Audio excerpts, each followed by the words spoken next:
Gracias por estar de nuevo con nosotros en Foro Cristiano, como les anuncié, con José Antonio Peraza, politólogo. ¿Qué tal estás? Encantado, Santiago, de estar en tu programa. Es la primera vez y complacido de estar en una nueva oportunidad de comunicarme con los nicaragüenses y específicamente con el público cristiano que ustedes, pues, atienden de manera directa. Sí, básicamente cristiano, pero hay de todo en la viña del Señor. No, estamos claros de que yo soy uno que veo mucho el canal católico, sí, y veo mucho, digamos, las transmisiones que hace el canal 63 de Osana, y generalmente lo estoy viendo, ¿verdad? Para sentir el pulso, ¿verdad? Tanto de los evangélicos, de los cristianos evangélicos y de los cristianos católicos, ¿verdad? Correcto. Y también veo otras personas que no son ni cristianas, sí, ¿verdad?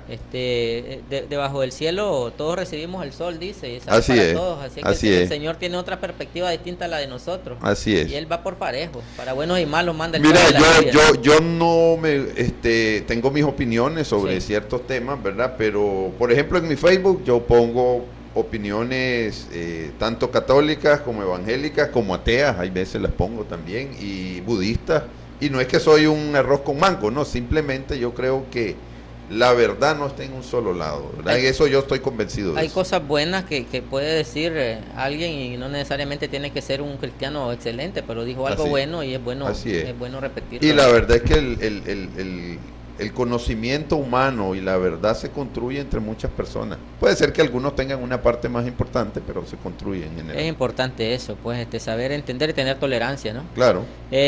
José Antonio, ¿cómo te ha caído el clima últimamente? Mira, a mí yo soy una persona que vive por el ICAE, ajá, siempre buscando al lado del crucero. Fresco ahí. Sí, yo no puedo vivir abajo de Managua, no me gusta. A mí el calor me afecta mucho. No es algo que me agrade. Sí. Mi temperatura ideal es entre 22 y 24 grados. Si para mí fuera así debería ser el Managua, pero eso nunca va a ser. Bueno, vamos a ver cómo climatizamos el país. Por eso siempre he querido vivir allá por el lado del crucero. Y una de mis metas es que una vez que me recupere de ciertas cosas, yo quiero irme a vivir al crucero. Correcto, buscando más frío. Más bueno. Frío. Bueno, menos calor. Te pregunto porque hemos estado en algo que no es común para estas fechas, ¿no? De lluvias de pronto, y sí, mirás que cae tanta lluvia, de pronto se detuvo, sí. Y hay calma, y de pronto viene bastante agua, le llaman precipitación pluvial, y es una cosa que lo miden en no sé qué, pero según dicen los expertos es bastante agua ha caído en estos 2 días. Sí, pero es inusual, ¿verdad? Correcto, y esperan más. Sí, pero es en el Caribe, porque aquí en Managua prácticamente no ha llovido mucho. Sin embargo, esto es inusual, ¿verdad? Normalmente en esta fecha tenemos mucho viento, y aquí hay polvazales. No, y ya empiezan los polvazales. A mí, yo tengo unas orquídeas y hoy las saqué toditas, tengo como 10 de las que me han sobrevivido, y las dejé toditas afuera para que les caiga el agua de lluvia, porque el agua de lluvia jamás es comparada con el agua del que vos sacás del grifo. Trae minerales. Sí, y además, no sé, tiene una magia el agua de lluvia, ¿verdad? Algo tiene que es totalmente diferente. Yo no soy químico para decirte cuál es la composición de una u otra. El agua de lluvia. Pero definitivamente yo amo las plantas y el agua de lluvia es maravillosa. Bueno, yo, José Antonio, te he leído tus artículos desde no sé cuánto tiempo, pues no soy tan viejo, no somos tan viejos, pero ya te he leído. Ya hemos vivido un poquito. Un poquito, sí. Te he leído y bueno, te has mantenido en la línea del análisis político, ¿no? Sí. Y he hecho política práctica también. Política partidaria también, sí. Muy poco, porque yo me cuesta encasillarme a mí en un partido político, en una ideología. Por ejemplo, la gente me dice, ¿usted es liberal? Pues tengo algunos elementos liberales. ¿Usted es conservador? Pues no soy conservador, no me sentiría bien en un partido conservador, pero hay elementos del conservatismo que yo tengo. ¿Usted, sandinista? Nunca lo he sido, pero hay elementos del sandinismo que yo creo que son importantes, que es lo mismo, ¿verdad? No quiero hacer una mezcla ecléptica, pero hay, aquí este país lo hemos construido entre todos, lo bueno y malo lo hemos hecho entre todos. Así es. Ok. Entonces, en este énfasis de tu quehacer, o de tu, no sé si eso cómo te nació, por un hobby, yo soy una persona de la generación tocada por la violencia, ¿verdad? Y definitivamente yo desde niño, estoy hablando desde que tenía 11 años, yo ya tenía inquietudes políticas bien fuertes, que me marcaron a partir de ahí toda la vida. O sea, tu juventud primaria fue en los 80, ¿no? Sí, sí, yo digamos, cuando cae la revolución yo debo haber tenido como 10, 11 años. Sí. Cuando gana pues la revolución, y a partir de ahí, desde ese momento, desde antes del triunfo, yo ya era una persona que escuchaba radio, que leía los periódicos, que le interesaban los comentarios de los dirigentes de aquella época, y ya nunca me aparté de eso. Y en ese punto específico de la historia del triunfo de la revolución del pueblo, ¿no? Del pueblo junto con el Frente Sandinista, ¿cuál fue tu aceptación o tu No hay duda que yo apoyé la revolución y fui alfabetizador. Ajá, fuiste alfabetizador. Sí, fui alfabetizador. ¿Dónde alfabetizaste? Yo alfabeticé frontera con Río San Juan por Rivas, sí. en una pequeña comunidad que se llama Zapotillo, y que estaba muy cerca de Colón, donde acaba de golpear el huracán. No he vuelto, es una zona muy hermosa esa zona de Cárdenas, porque es el Pacífico, pero tiene muchas características del Atlántico, del Caribe, ¿verdad? Claro. Lo que nosotros llamamos Atlántico, que es Caribe. Y desde ahí yo ya nunca me aparté. Yo fui partidario de un cambio porque yo creía que este país necesitaba un cambio, pero así como apoyé, digamos, de alguna manera el derrocamiento de Somoza, yo prácticamente ya a finales de 1980 yo ya estoy confrontado con la revolución de manera total, en el sentido que hasta me llevaron a la cárcel, pues. Estaba hablando de los 80 para 90. No, estoy hablando ya en 1980. El año 1980. Sí, ya un año te dilató a vos el asunto. Sí, yo ya regreso de la alfabetización, hago un par de críticas, me atacan, me violentan, me amenazan, y ya a partir de ese momento yo tomo distancia. Tenías unos 13 años más. Claro, 13 años tenía. Ok, desde muy temprano, entonces han sido tus inquietudes por la y ya de ahí por la sociología política, vamos a decir así, ¿no? Bueno, en aquel momento era práctica, después ya una vez que me voy al exilio, porque yo me sacan para el exilio en 1982, yo salgo al exilio como un poco más con 16 años salgo al exilio.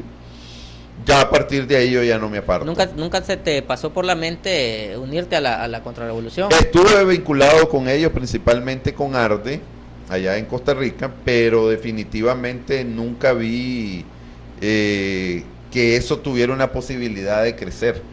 Y yo siempre fui partidario de que los nicaragüenses debíamos platicar y resolver nuestros problemas de otra manera que no fuera la violencia. Pero sí tuve mucho acercamiento y siempre lo tuve con la resistencia en aquel momento, la que estaba vinculada ya el sur. Y definitivamente el día que asumió doña Violeta, el mismo día que asumió doña Violeta, yo regresé a Nicaragua.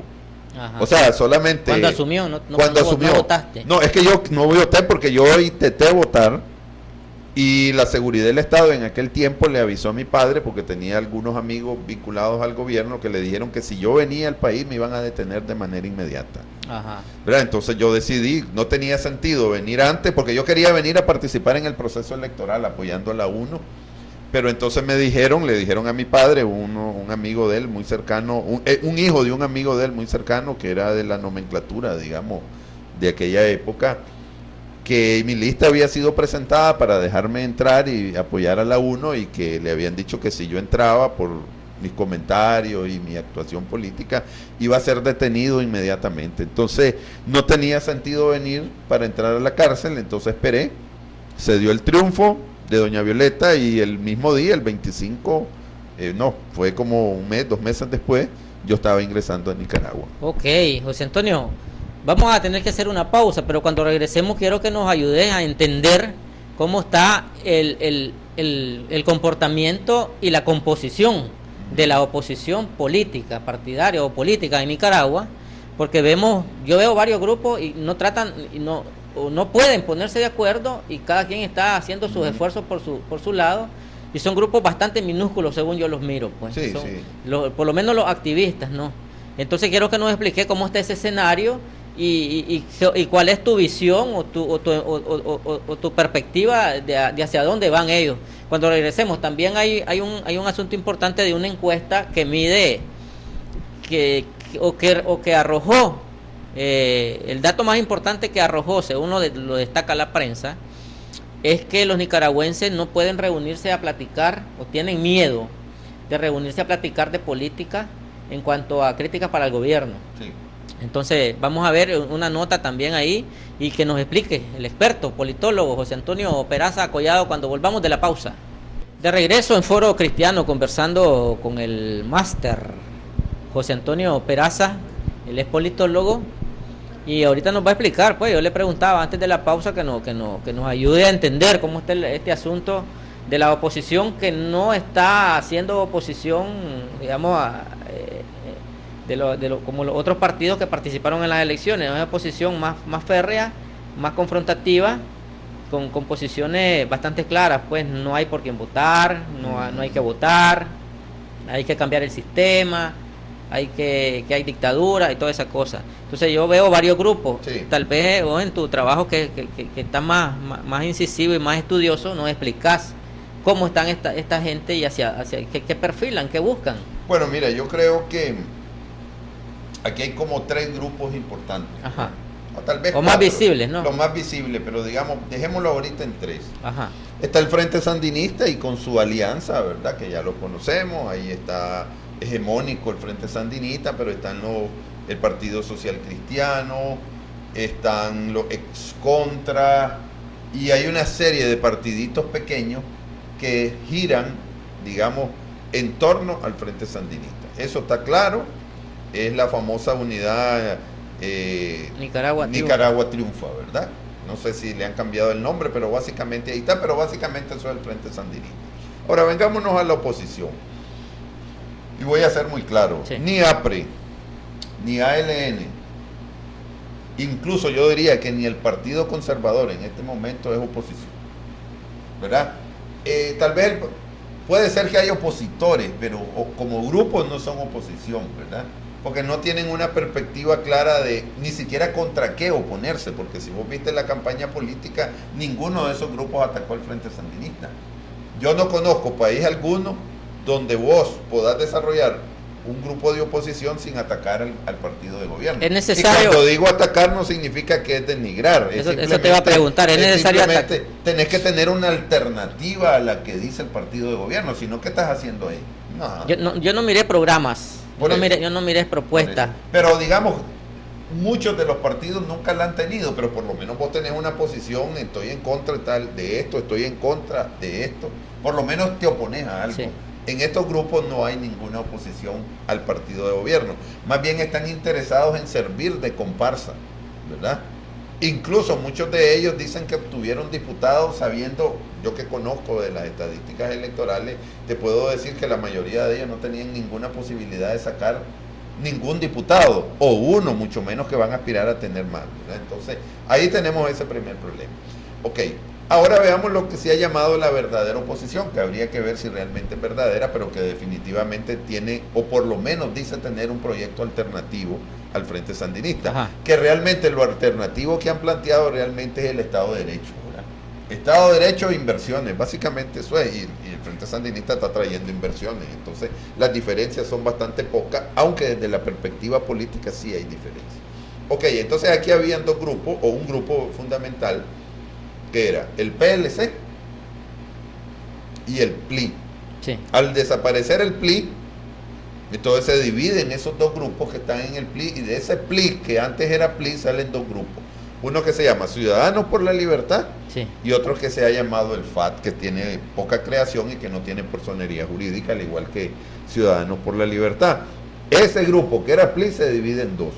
En Ciudadanos por la Libertad queda básicamente el grupo de lo que eran Vamos con Eduardo, que se aglutinan alrededor. Los más cerca de Eduardo. De Eduardo Montealegre. Y hay uno que otro venido disidente del PLC que se ha integrado por ahí. Está el Partido Socialdemócrata. Están algunos miembros de la Resistencia, entre ellos los Ovalbarro. Y bueno, ese es el grupo que se aglutina alrededor de Eduardo. Ajá. Después está el grupo del FAT. ¿Quiénes están ahí? Frente Amplio por la democracia. ¿Quiénes están ahí? Disidentes del PLC, disidentes del antiguo PLI. Están miembros de la Resistencia nicaragüense, pero que no tienen afiliación directa política. Hay personas venidas del PLC, podemos decir el grupo, el movimiento Ramiro Sacasa, donde Ajá. está el doctor Palé, está Carlos Noguera. Y hay una serie de disidentes del PLI, de las bases que están ahí. Entonces ahí Del PLI salieron 2 grupos más, sí. o sea, una división más. Y tenemos el PLC, que ahorita va a ser el partido de la segunda fuerza, pero el PLC se convierte en segunda fuerza no porque sea la segunda fuerza. ¿Y por qué? Porque básicamente al no participar el PLI, los liberales más rancios, digamos, lo que hacen es que buscan una opción y votan por Maximino Rodríguez, que de por sí es mi amigo, pero eso no significa que yo no pueda ver lo que está sucediendo a su alrededor, ¿verdad? Entonces tenemos como oposición, tenemos el antiguo PLI, que se divide en 2, sí. Y tenemos el PLC, que en algunos momentos yo he llegado a considerar que tampoco es oposición. El PLC ya no es oposición, básicamente es una comparsa en la mayoría de los casos del Frente Sandinista. Puede ser que a nivel individual, volvemos a lo mismo, hay opositores. Por ejemplo, yo no dudo que Maximino es un opositor, yo no dudo que doña Azucena Castillo sea opositora, pero eso no significa que ellos tengan la capacidad de crear una estructura que pueda hacerle contrapeso al Frente Sandinista. Antes de continuar, porque es interesante, quiero que conocer los motivos por qué ellos se dividieron y por qué me estás hablando del FAD con el Ciudadanos por la Libertad. Bueno, yo he hablado con algunos de ellos. El argumento principal es que ellos tienen dudas. Ajá. En primer lugar, la división nace cuando se forma Ciudadanos por la Libertad, sí, y se excluye a personas individuales. Llámese Eliseo Núñez, por ejemplo, llámese Carlos Lagrán, llámese MRS, ¿verdad? Y llámese Movimiento Liberal Constitucionalista, Palé y compañía. Pero estaban ellos en la ¿cómo se llamaban antes? Estaban en el PLI. Cuando el PLI desaparece, o sea, pierde su personería jurídica. Pasaron a ser nada. Pues. No, tuvieron un nombre, tuvieron un nombre ellos ahí que estaban todos juntos. Sí, no me acuerdo. Entonces, correcto, ahí estaban. Pero ¿por qué ellos se dividen después y por qué excluyen a ellos? Se dividen porque hacen se constituye un nuevo grupo que se llama Ciudadanos por la Libertad, y cuando se constituye excluyen a esas personas. Básicamente excluyeron al grupo del Movimiento Liberal Constitucionalista Ramiro Sacasa, sí, entiéndase el doctor Palé, que es la persona más representativa, excluyen a 2 diputados que eran muy importantes, yo considero que eran los mejores diputados liberales en ese momento, llámese Eliseo Núñez, sí, y Carlos Lagrán, y excluyen al MRS. Eso es como el requiem, donde se elimina prácticamente y empieza la división de estos 2 grupos. Entonces, y el otro grupo se aglutina alrededor de Eduardo Montealegre, una división más del liberalismo. ¿Verdad? Entonces el liberalismo está dividido como en 20 pedazos, pero yo creo que los pedazos más importantes siguen siendo lo mismo. Ahora, solamente uno de estos grupos está solicitando personería jurídica. Bueno, sí, ¿Cuál es que en realidad son 2, es el mismo grupo que se dividió. De eso, el que está pidiendo personería jurídica, y que estoy seguro que la va a obtener, es Ciudadanos por la Libertad. ¿Por qué estás tan seguro? Yo estoy seguro porque, te voy a poner un ejemplo. Ajá. Yo conozco muchas personas o agrupaciones de personas que han pedido personería jurídica y nunca ha caminado. Por ejemplo, aquí... ¿Hay cuántos años de que no se otorga una personería jurídica? Muchos años. Han quitado y han regresado para lo que ya tenían. Sí. Pero Partido Nuevo no ha por ejemplo, el doctor Vidaurre había pedido, creo que el partido de él se llama Partido Republicano. Ahí está guardado. El grupo de Edgar Matamoros, que no lo mencioné, y que es un grupo muy importante, digamos, en el norte, que de alguna manera se ha pero se ha acercado a Ciudadanos por la Libertad, al FAD, ha pedido personería jurídica y no la tienen, porque le pidieron una serie de condiciones. Te la doy, pero tenés que hacer esto, y parece que ellos no aceptaron las condiciones que le pedían. ¿No son las condiciones que dice la ley? No, las condiciones que pone el partido de gobierno. Porque iba con copete el sorbete, sí, entonces. Pero porque muchos han pedido, porque sí, yo conozco más de 20, porque sí, aquí los he traído, sí, que están solicitando, sí, y toda la cosa. Entonces, pero a ellos, ¿por qué decís vos que sí se la van a dar? Mira, yo sé que se las van a dar porque todo lo muestra. Por ejemplo, el Consejo Supremo les les dicen, envíenme el calendario para constituir las juntas directivas en todo el país.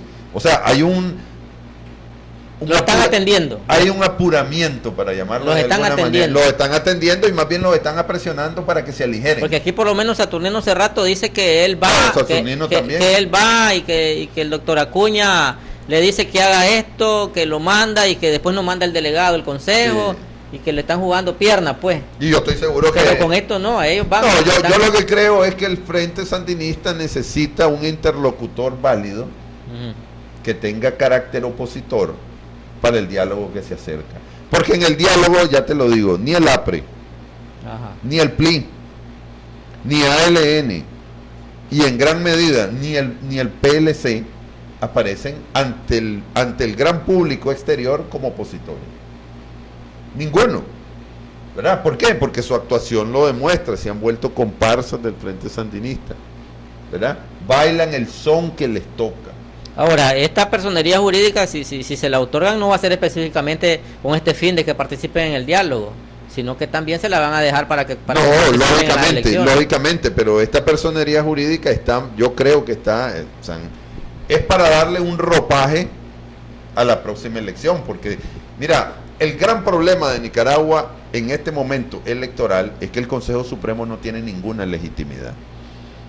Y yo siempre he dicho lo siguiente: pedir personería no es el problema, porque hay 10, 12... solicitarla cualquiera la puede hacer. Sí. Yo creo que no era el momento de solicitarla. Pero ellos alegan lo siguiente, porque los cuestionaron y les dijeron, ¿cómo es que ustedes, cuestionando tanto, denigrando tanto al Consejo Supremo Electoral y diciendo todo lo que dicen, ahora vienen a solicitar una personería? Claro, es una contradicción. Entonces dicen ellos, bueno, porque hay que estar listo para cuando se compongan las cosas, dicen. Sí, pero es que yo creo que si se componen las cosas, que yo cada día dudo mucho que se compongan, por lo menos en la estructura que hay en este momento, el Consejo Supremo debe asumir la responsabilidad que tiene en el estado de cosas que tenemos en el sistema electoral y en el sistema político. Ajá. Y por lo tanto tiene que dar los tiempos necesarios para que la gente cumpla con sus cosas, ¿verdad? Lógicamente un tiempo prudencial, ¿verdad?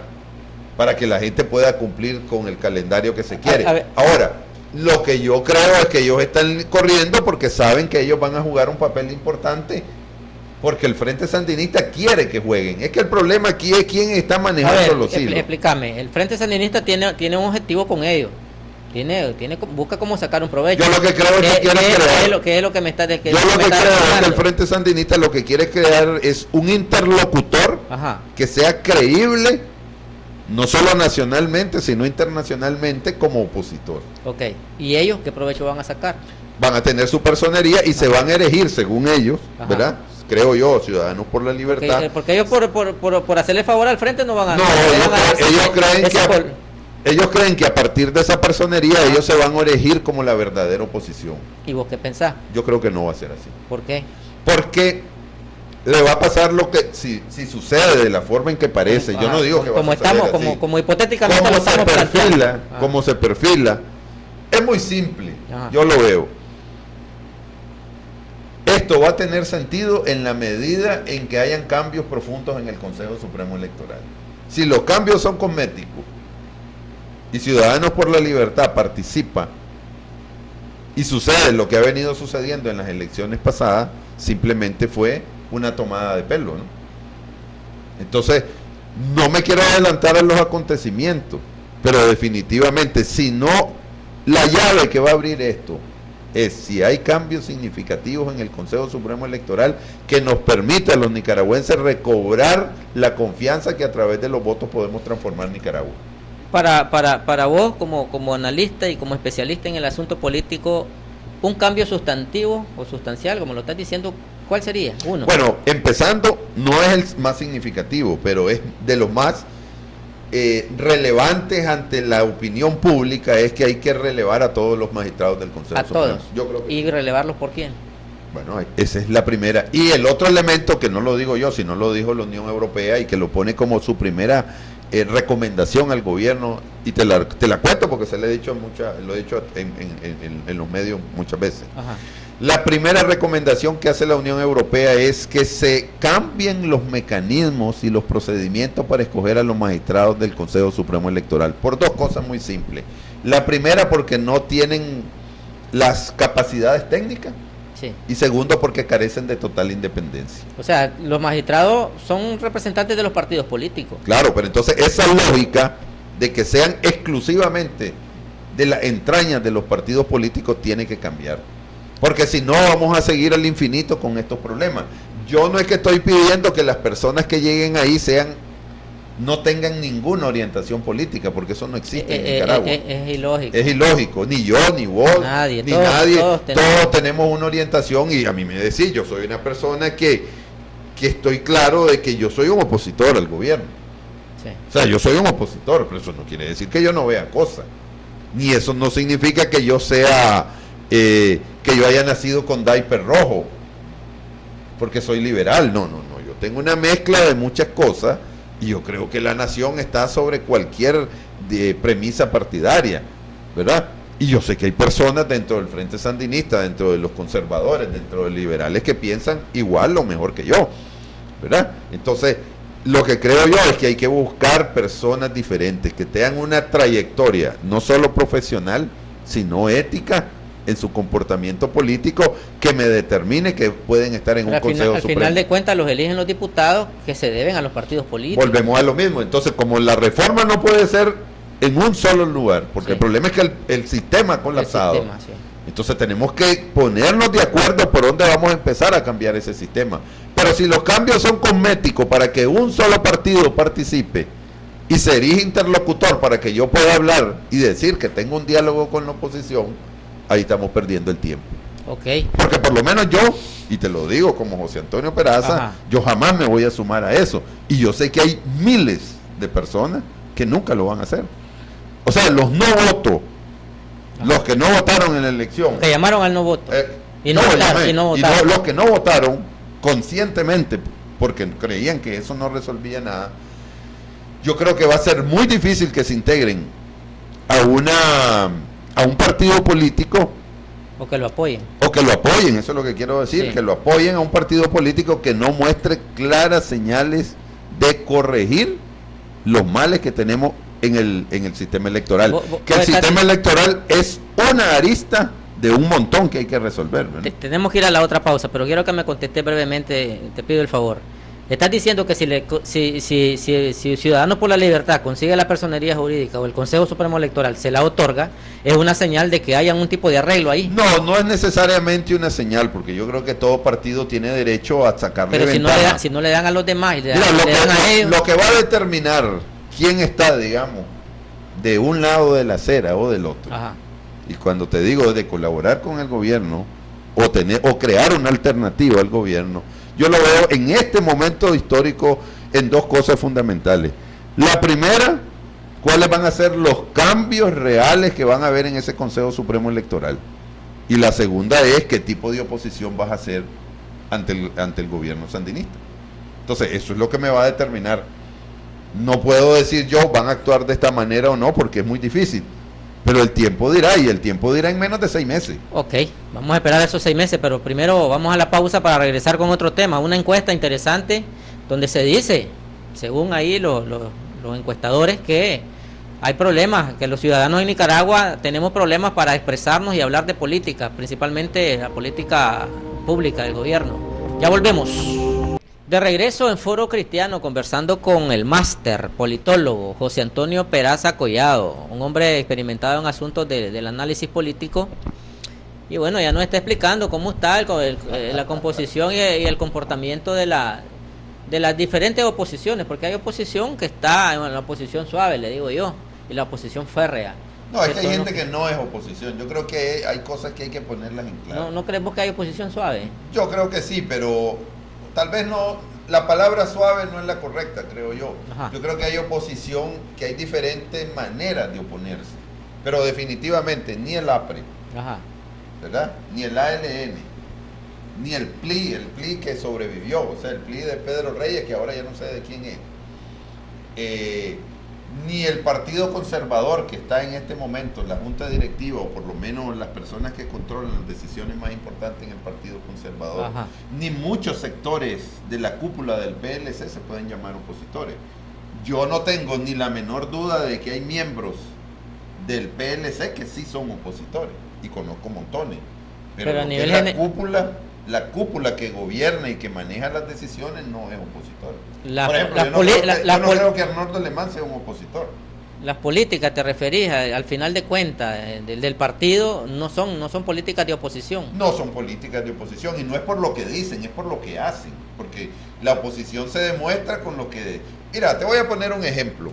Ajá. Yo te aseguro que si el PLC convoca una marcha, nadie va a interferir los buses del PLC, ni los del APRE, ni de los... ¿verdad? Siempre y cuando se mantengan dentro de cierto marco. ¿Por qué cuando los campesinos deciden venir a Managua hay una reacción desmedida del gobierno? Porque a él les teme. Si no. Mira, ahí hay un tema que me gustaría que me lo explicara. ¿Los campesinos vienen o los traen? Mira, es una mezcla de las dos cosas. Porque a vos nadie te monta un camión obligado. Porque vos sabés lo que cuesta. ¿Cuántos camiones movilizan? No sé. A mí me estaban hablando de que iban a venir entre 100 y 120 camiones de ese lado.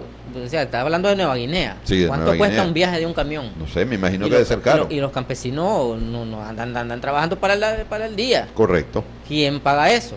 No lo sé. Pero alguien lo paga, ¿no? Alguien lo debe pagar. Entonces los traen, porque el campesino, por su cuenta, o sea, yo no estoy... Yo estoy de acuerdo que el que quiera protestar, proteste si se siente afectado. Sí. ¿Ves? Si se siente afectado, uno tiene que protestar, porque es una reacción normal del ser humano. Así es. ¿Ves? Protestar por lo que te está afectando. Así es. Pero yo me pregunto, pues, ¿quién financia? Porque alguien financia. Y entonces aquí venimos a un aspecto, un curita dijo un día de esto, de que un partido político está manipulando a los campesinos. Sí. No, ahorita no, fue un miembro de la conferencia episcopal. Por eso. Que fue Monseñor Sándigo. Por eso, para mí son curitas. Como los curita, yo te vi jurista. Un curita. Pues. Un curita. Entonces, que están manipulando a los campesinos. Entonces yo me pregunto, bueno, es triste, pues, si es cierto, a mí no me consta, tal vez a él le consta, no sé. Si es cierto, es triste, pues, pero el campesino tiene derecho a protestar si se siente afectado, porque si ha estado viviendo por herencia ahí, toda su familia, y él está sembrando ahí y le dicen, te vamos a quitar de aquí, te vamos a pagar mal y te vas a ir no sé dónde, bueno, yo sería uno que yo brinco, como se dice popularmente. Sí. Pero si me dicen a mí, montate en este camión, porque te van a quitar esto, te van a hacer esto, te van a hacer lo otro, montate en este camión y vámonos para Managua. Entonces, ahí también, vos sabés que la contraparte también reacciona. Estos no vienen, estos los traen. Es lo que yo he escuchado, pues. Ok, yo te voy a dar mi versión del asunto. Ajá. Mira, en primer lugar, la aprobación de la ley del canal no es una cosa que se puede hacer como se hizo en Nicaragua en menos de un día. Sí. O sea, si vos vas a partir un país en dos, lo menos que podés hacer es preguntarle a sus habitantes si están de acuerdo o no. Y si me dicen que las encuestas dicen que según el gobierno, ¿verdad? Y según MIR, el 80, el 70% de los nicaragüenses estaban de acuerdo que se hiciera el canal, porque no le consultamos a la gente.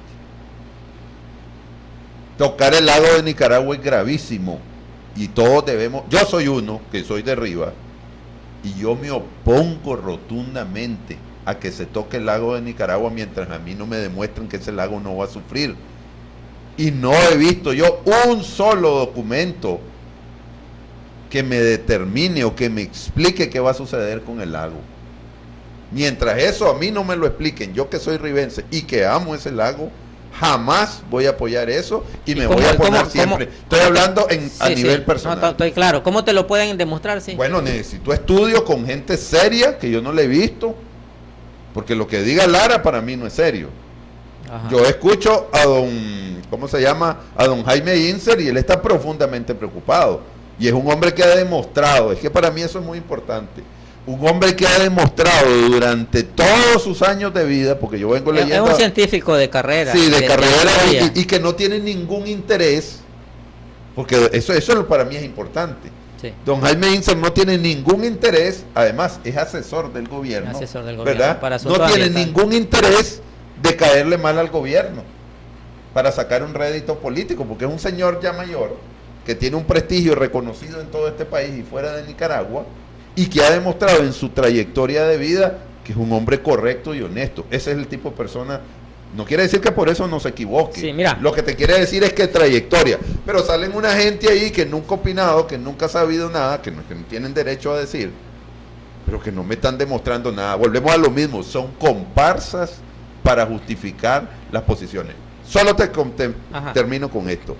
A mí nadie me puede decir que va a partir el país en dos, que le entregue una concesión a un chino para que venda en Nicaragua en la bolsa de valores y que yo no pueda decir nada. Jamás voy a aceptar eso. Ok, me gustaría que viniéramos a un programa específico sobre eso. ¿Te parece? Bueno, lo vemos. Yo no soy experto. Porque tengo que ver lo que prometimos, analizar el aspecto de esta encuesta. Tal vez me ayuda ahí. Se llama Barómetro Latinoamericano y mide aspectos del comportamiento sociopolítico de las sociedades, de los pueblos. Miremos esta nota, cortesía de la prensa.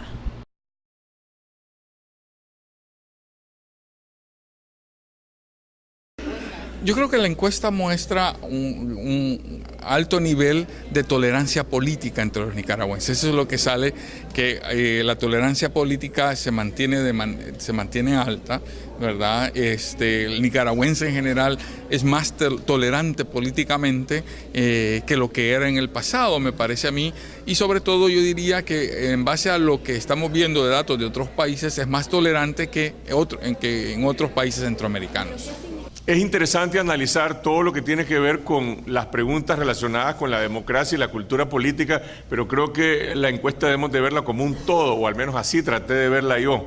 Un país sin apagones, sin hiperinflación, con el precio del transporte público estable, con una perspectiva lenta pero real de mejoría económica y por el otro lado de estabilidad en la seguridad ciudadana se traduce en un apoyo político al sistema, un apoyo político al presidente, a pesar de que la gente está diciendo que no está de acuerdo con que se establezca el principio de la reelección indefinida. Cuando dice la gente que tiene miedo de hablar de política, que no habla de política ni siquiera con sus familiares, eso lo que nos está diciendo ahí es que se ha roto, se ha fragilizado la confianza básica y que la gente cree que la están vigilando y que la están controlando. Sobre el tema de la corrupción, me parece que en el caso de Nicaragua, los elementos que han señalado los colegas son totalmente válidos, pero me parece que hay además otro elemento que la gente no percibe en las encuestas, y es que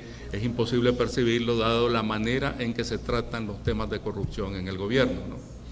Es decir, la falta de transparencia en la gestión no permite que la gente tenga realmente una idea clara de cómo, primero, de la frecuencia con que puede haber elementos de corrupción y segundo, la manera en que están siendo tratados.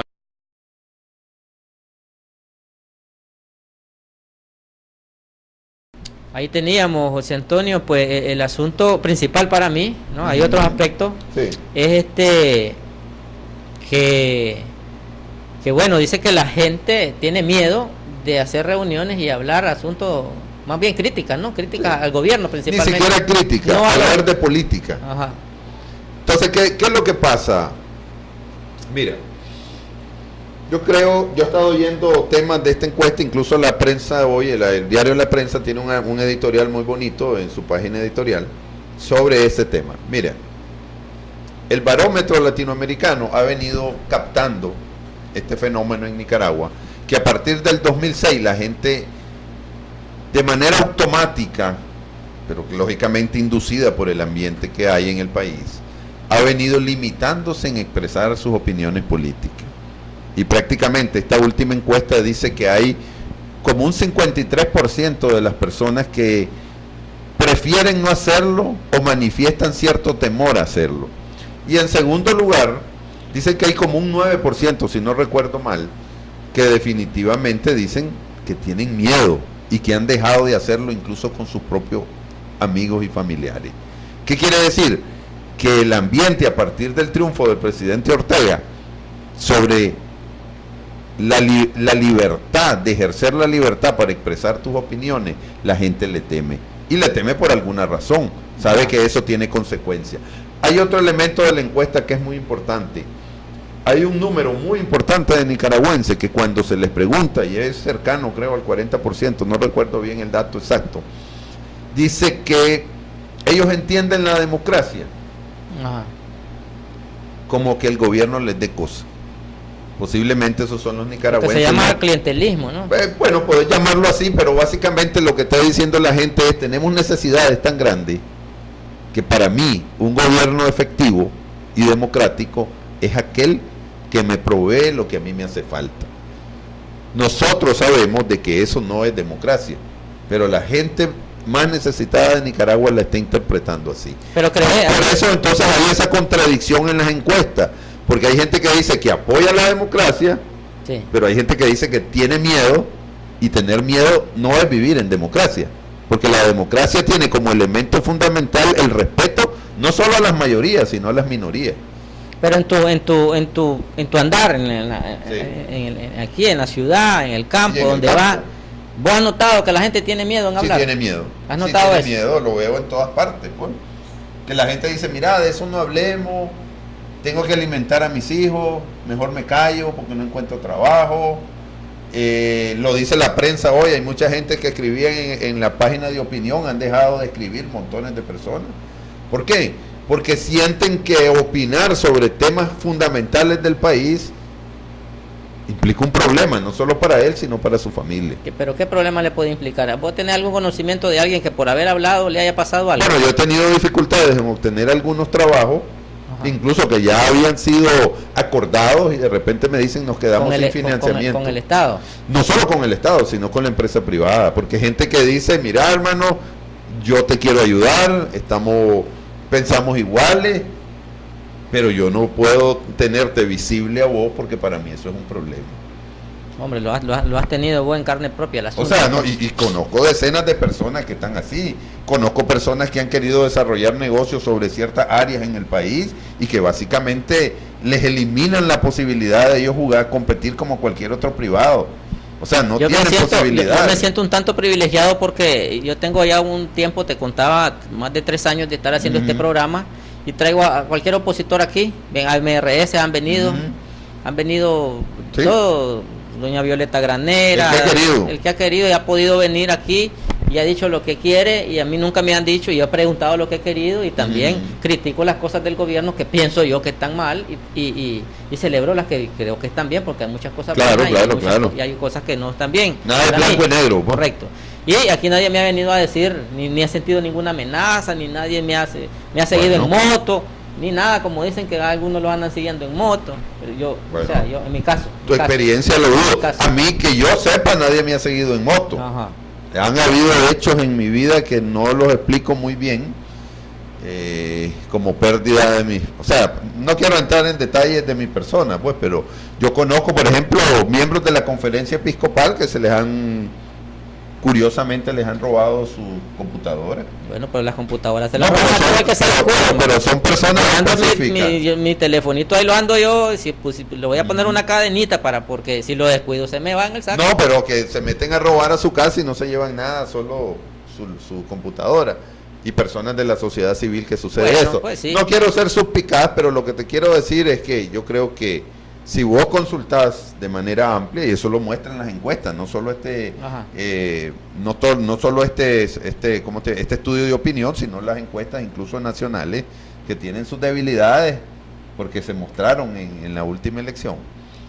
Definitivamente que la gente es más precavida en expresar sus opiniones en público. Y cuando te digo en público, no es en los medios de comunicación, sino en las personas que lo rodean y en su trabajo.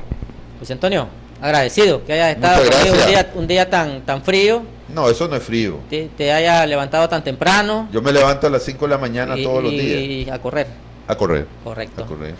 Interesante ejemplo, ahí hay que correr, hay que hacer ejercicio. Hay que hacer ejercicio. A ustedes agradecerle la amabilidad de su atención, invitarlos para el próximo día, a las 7 en punto es la cita en Foro Cristiano, pero los dejo con este tema navideño, ¿estamos en Navidad? Claro, sí. Es una época de reflexionar y de compartir con la familia. Y feliz Navidad, José Antonio, feliz Navidad para todos. Ahí queda.